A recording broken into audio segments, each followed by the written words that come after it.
ये कहानी एक छोटे से गांव के एक साधारण व्यक्ति रघु की है।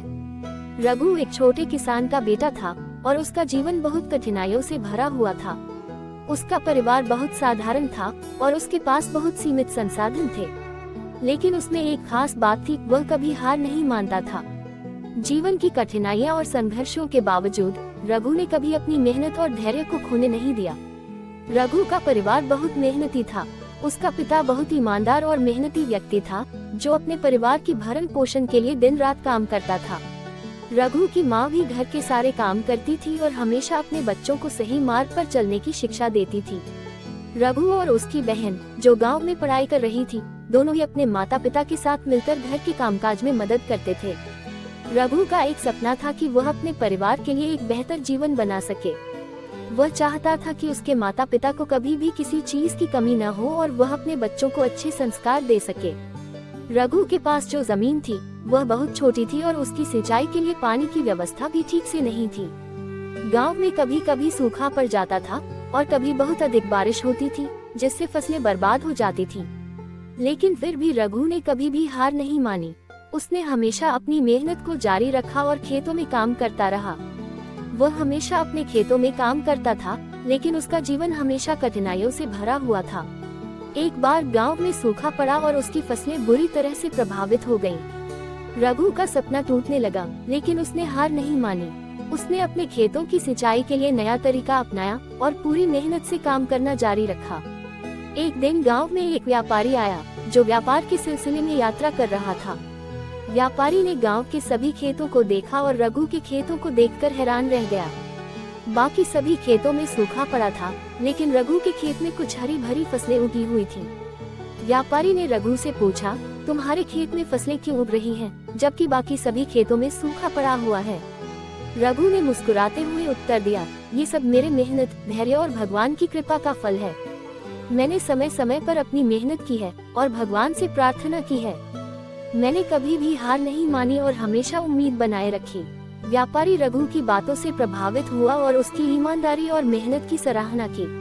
उसने रघु से कहा, तुम्हारी मेहनत और सब्र ने तुम्हें सफलता दिलाई है। मुझे लगता है कि तुम्हारे पास व्यापार के लिए भी कुछ अच्छा करने का हुनर है। व्यापारी ने रघु को व्यापार के एक नए रास्ते पर चलने का प्रस्ताव दिया। उसने रघु को अपने साथ काम करने के लिए कहा, ताकि वह अपने परिवार के लिए एक बेहतर जीवन बना सके। रघु ने व्यापारी का प्रस्ताव स्वीकार किया और उसने व्यापारी के साथ व्यापार शुरू किया। रघु ने जो काम शुरू किया उसमें उसे बहुत सफलता मिली और धीरे धीरे उसके जीवन की परिस्थितियां बेहतर होने लगीं। रघु ने अपने परिवार को भी इस नए रास्ते के बारे में बताया और सभी ने मिलकर इस नए अवसर का फायदा उठाया। व्यापारी ने रघु की मदद से उसके जीवन को बदल दिया और रघु का सपना सच हो गया। वह अब एक सफल व्यापारी बन गया था। और कहते हैं ना, लालच की भूख कभी खत्म नहीं होती। आज की कहानी है एक ऐसे बिरयानी वाले की, जिसके पास सब कुछ था, लेकिन लालच ने उससे सब कुछ छीन लिया। मशहूर बिरयानी की दुकान शहर के पुराने बाजार में एक छोटी सी लेकिन बहुत मशहूर दुकान थी। नाम था रमजान बिरयानी कॉर्नर। दूर दूर से लोग उसकी बिरयानी खाने आते थे।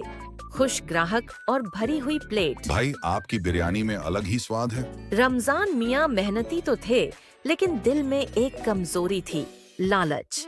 एक दिन रमजान मियाँ ने हिसाब लगाया। रमजान मन में, अगर हर प्लेट में थोड़ी सी बिरयानी कम कर दूं, तो रोज 500 से 600 रुपए ज्यादा बच जाएंगे। हल्की चालाक मुस्कान। बस यहीं से शुरू हुआ गलत रास्ता। भाई, आज मजदूरी कम मिली है, थोड़ी ज्यादा बिरयानी दे दो। पैसे पूरे नहीं हैं तो मत खाओ। जिस दुकान से कभी दुआएं मिलती थीं, अब वहाँ से बद्दुआ निकलने लगी। एक शाम एक बूढ़ा फकीर दुकान पर रुका। फकीर बेटा, आज से भूखा हूँ, अल्लाह के नाम पर थोड़ा खाना दे दे। यह कोई दरगाह नहीं है, यहाँ मुफ्त कुछ नहीं मिलता। फकीर ने जाते जाते बस इतना कहा, बेटा, जो आज तू रोक रहा है, वही कल तुझसे सब कुछ छीन लेगा। उसी रात कुछ अजीब हुआ। रात दुकान बंद। सुबह जब रमजान मियाँ ने दुकान खोली तो पूरी बिरयानी सड़ चुकी थी। तेज बदबू, मक्खियाँ और कीड़े। रमजान घबराकर, ये कैसे हो गया? कल तो सब ताजा था। खबर पूरे बाजार में फैल गई। अब वहाँ से खाना मत लेना, बिरयानी खराब हो गई थी। दिन बीतते गए, ग्राहक कम होते गए और आखिरकार दुकान बंद हो गई, ताला लगा हुआ। एक दिन रमजान मियाँ उसी दुकान के सामने बैठा रो रहा था। काश मैंने लालच न किया होता, काश उस फकीर को खाना दे दिया होता। दोस्तों, लालच इंसान को अंधा बना देती है। ईमानदारी में भले कम कमाई हो, लेकिन सुकून और बरकत जरूर होती है। अगर कहानी से आपको कुछ सीख मिली हो तो लाइक करें, शेयर करें और चैनल को सब्सक्राइब जरूर करें। एक छोटे से गांव में एक ईमानदार और मेहनती किसान रहता था। उसका नाम रमेश था। वह गरीब था, लेकिन उसके दिल में अमीरों से ज्यादा ईमानदारी और मेहनत का जज्बा था। उसके पास थोड़ी सी जमीन थी, जिस पर वह खेती करता था। उसकी खेती से जो भी फसल उगती, वह उसे सच्चाई और मेहनत से उगाता और बेचता। रमेश का मानना था कि ईमानदारी से जो भी काम किया जाता है, उसका फल हमेशा मीठा होता है।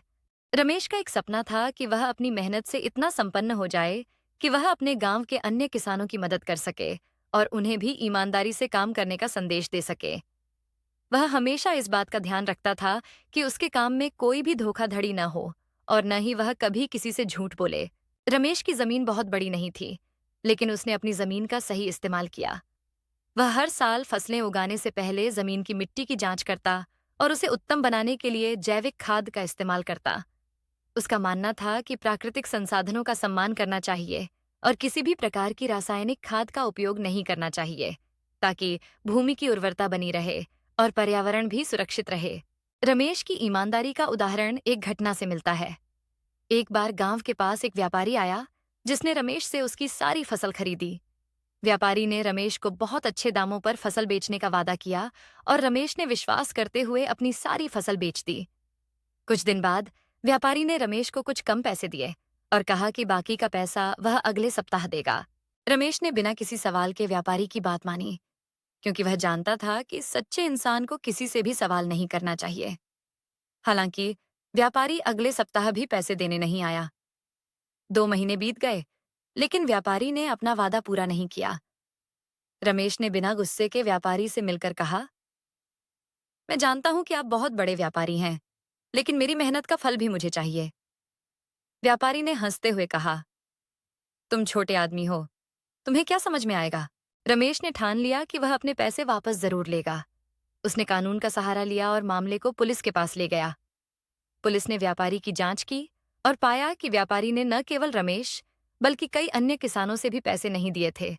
अंत में व्यापारी को गिरफ्तार कर लिया और उसे अपनी गलतियों का भुगतान करना पड़ा। रमेश को उसकी पूरी राशि मिल गई। इस घटना ने गांव में एक नई जागरूकता पैदा की। अन्य किसान भी अब रमेश से प्रेरित होकर ईमानदारी से काम करने लगे।